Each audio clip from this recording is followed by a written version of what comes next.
মা হওয়াতে এটা বুঝতে পেরেছি, সন্তানের কিছু হলে মা সহ্য করতে পারে না। সন্তানের চোখের জল, সন্তানের কিছু হলে মা আর সহ্য করতে পারে না।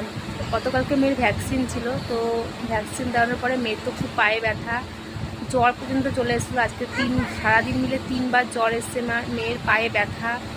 আর যে 24 ঘন্টা পার হয়ে গেছে, মেয়ের ব্যথা পুরো সেরে গেছে, জ্বরও একটুকু নেই। এখন আমার মেয়ে ওর বাবার সাথে খেলা করছে, বাবার সাথে কথা বলছে।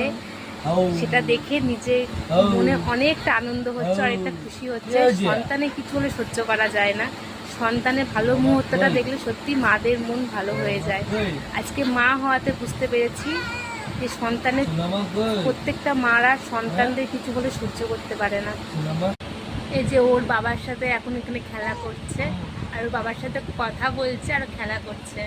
বাবার দিকে তাকিয়ে আছে, বাবার সাথে গল্প হচ্ছে, খেলা হচ্ছে, হাত পা ছড়িয়ে ছড়িয়ে বাবার সাথে গল্প হচ্ছে, শুনতেই পাচ্ছ। বাবার সাথে কথা হচ্ছে, বাবার সাথে গল্প হচ্ছে। এখন শরীরটা ভালো আছে, কিন্তু বাবার সাথে গল্প করছে।